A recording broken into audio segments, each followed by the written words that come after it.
Howdy folks, and welcome back to XCOM2 with the mighty Jingles, the game series where somehow I seem to manage to get away with blaming my each and every mistake on an in-game character that we haven't even seen for the last 8 or 9 episodes. Damn it, Billy. Anyway, when last we left our band of intrepid heroes, the Proving Ground had just developed a new toy for Uncle Jingles, the Blaster Bomb Launcher. It's basically a guided missile. You don't have to worry about line of sight. You don't have to worry about any kind of obstacles between you and the target. It's one shot only, but it always goes exactly where you want it. And it is fantastic. The Resistance have located a downed UFO. And XCOM have been called in to capture it intact. And Jingles is going to get to use the Blaster Bomb Launcher for the first time. So, everybody locked and loaded. Sircon's got his biceps all oiled up. Let's kick the tyres, light the fires, and get this show on the road. We're in the pipe. 5x5. It took some work, but apparently the Resistance managed to disable a UFO that set down in this area. Unfortunately for them, alien reinforcements moved in before they had a chance to pull anything off the ship. We're heading in to take whatever we can. Secure the site and eliminate all hostile contacts.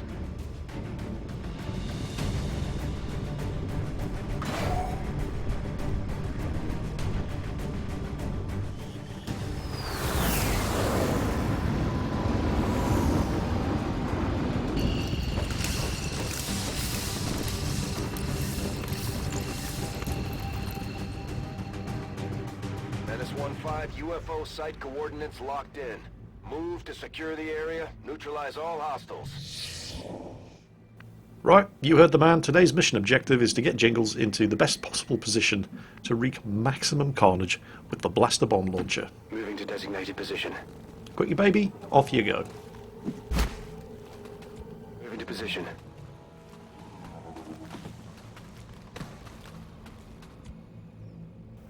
Nothing spotted. Rita, back him up.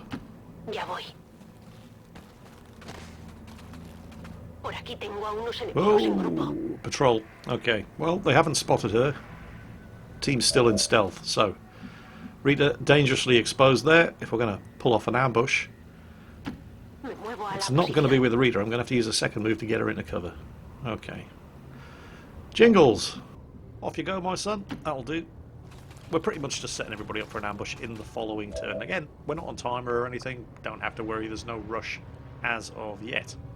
So we're going to get everybody set up, ready to ambush this patrol of one Archon, what looks like a Shock Lancer and a Heavy Trooper, on our own terms. Ike, yes, I know you want to go and stand with Quickie Baby, Ike, but just do what you're told. Go and stand over there with Jingles. Which just leaves Sircon. Now, with the only other member of the squad who's actually on Overwatch being Quickie Baby, I'm definitely not going to trigger the ambush in this turn. So, Sircon, you can go on Overwatch as well. Scanning. Affirmative. Covering now. And I can hear something over on the left-hand side. And it's not those guys. Oh, that's not good. A second patrol. Which means I can't... And that sounds like a sectopod. So, 2 patrols spotted, and I can hear a sectopod moving around inside the UFO, which means I cannot trigger the ambush on the first patrol yet, or the second patrol will be alerted. So, I have to move anybody who has eyes on that second patrol. And no, we can still see one of them. So... Overwatch. It has to be Rita, she's the closest. Now you can see the size of the detection radius of that first patrol. Advent's monthly events, they basically buff and reinforce their troops. Voy a la ubicación And one of the designada. things that they've done this month is increase the detection radius of their damnation. No, it's not far enough, I'm going to have to move there even further. Which means that whatever happens in this turn, Rita's not going to be able to take part in it. I'm going to have to use both of our actions on movement, otherwise I'm going to end up fighting 2 patrols at the same time. Right, is that far enough? Are we now out of visual contact? We are. Cool. So, only got the 1 patrol to deal with. But I know there's a second patrol over there, and I know that there's a sectopod moving around inside the wreck of the UFO. Well, it's not a wreck of the UFO. It's going to be a wreck of the UFO once Jingles is finished with it. But for now, I've only got the one patrol to worry about. So, who am I going to trigger things off with? Let's get everybody in the best possible firing position. Hector, actually you're okay there. Ike, that'll do. Circon, Killzone.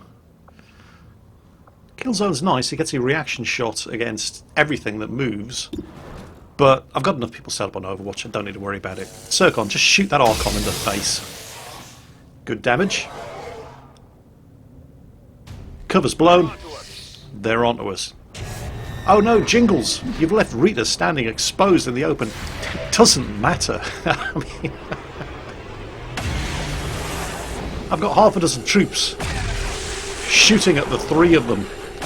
None of them are going to survive this ambush in order to be able to do something to Rita. She's perfectly safe. Menace 1-5, we just picked up an outbound signal coming from the UFO. It's some kind of distress beacon. You need to get inside that ship and shut down the signal before they send their whole fleet after us. Alright, now we're on a timer. Where did that second patrol go? On the one hand, you know, it is actually quite lucky that we did bump into two patrols right at the start of the mission, because we don't have to fan out, spread around and try to locate where the other patrol is before we breach the UFO itself. We know exactly where they were. So let's get everybody over to the left-hand side of the map, find out where that patrol went, and then we'll breach and enter. Got it covered. Worryingly, there's no sign of them. Lo que tú digas. But I can see one of the bulkhead doors leading inside the UFO is open. So it looks like they've gone inside. Now this could be good, it could be bad. Seems doable. We might have a couple of groups of bad guys all clumped up nicely together. But then again, we're going to have a couple of groups of bad guys to deal with, rather than just the one. Because aside from the patrols that wander around the perimeter of the UFO, there's always a group inside as well. We heard a sector pod running around, for example, and the sector pod is not going to be alone. Voy a ello. And if you have to deal with two groups of Advent troops... Uh-oh.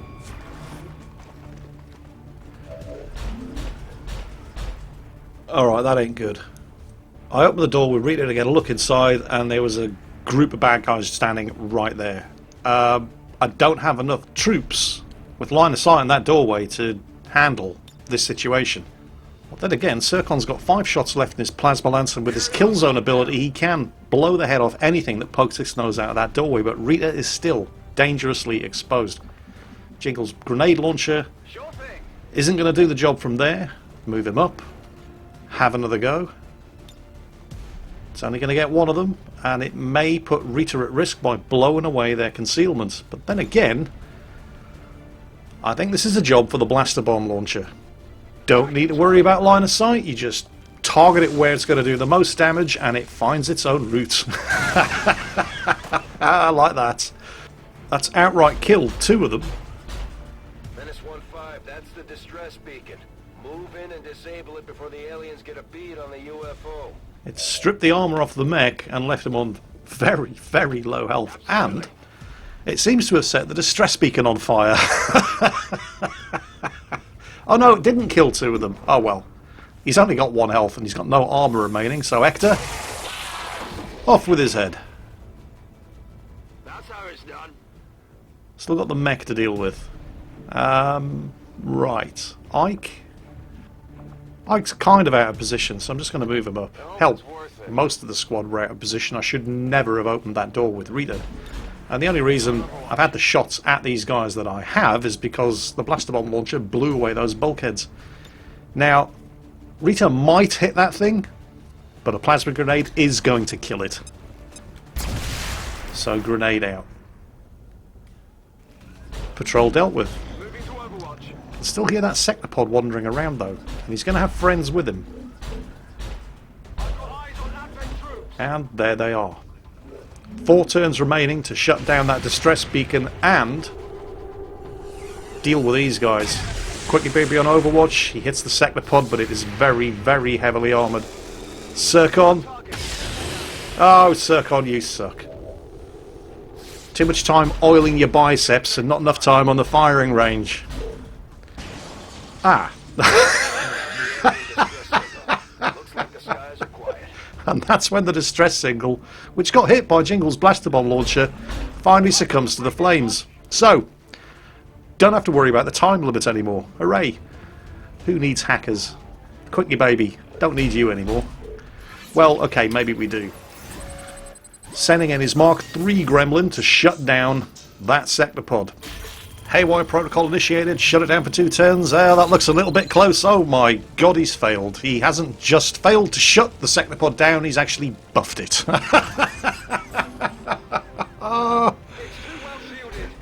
Don't blame the shielding. You're the one. Oh, no. Where's Billy when I need somebody to take the blame? Right, so Quickly Baby's blown his actions. The sector pod is not shut down. It is in fact very unshut down, pissed off and buffed, and I've still got the other 2 members of the patrol to deal with as well. And Jingles has used his blaster bomb launcher. But they're kind of spread out. It probably wouldn't hit all 3 of them anyway. Right, okay. Get out of there. There is no way I can deal with all 3 of these in one turn with the troops I have remaining. So, get out of there. Fall back, regroup, and try to deal with them one at a time as they come out of that doorway. That'll do. On Overwatch, Reader. Good girl. Jingles. I think we need a rupture shot on that sector pod. It's a guaranteed crit. And anything that Jingles hits with his beam cannon, everybody else gets a bonus to hit, and following a rupture shot, a bonus to damage. So that's taken care of some of its armour. And done a fair amount of damage, because rupture is always a critical. Hector. Can't do anything fancy, just shoot it. That's alright actually, that's not bad. Yeah, but it's on really low health. Ike. There's some very, very good cover there, right? Get up. Now, I know you've got the storm gun. It's not particularly accurate at range, but...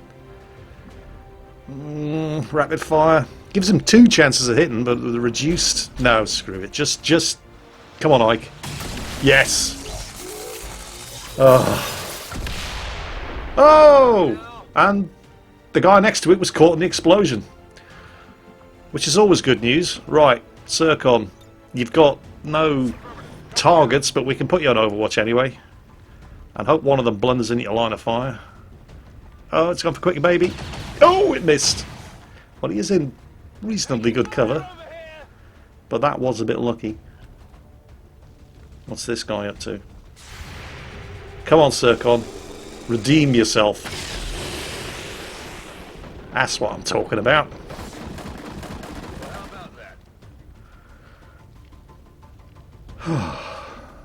Right, my turn. Suddenly, this guy's run out of friends. Come on, Quickly Baby. Do what you do. I think that's it. Did you see that one? Yes, we saw that one, Quickly Baby. Central? Yes. Flawless mission. Quickly Baby screwed up the Haywire protocol, shut down on the hectopod, and we got a flawless mission anyway. And a new record for damage per attack. When is my luck ever going to run out? I can't stay this lucky on every mission I play. It's just not fair.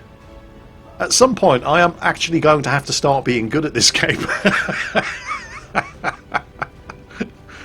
Anyway. So, what did we recover from that one? Let's see what we won.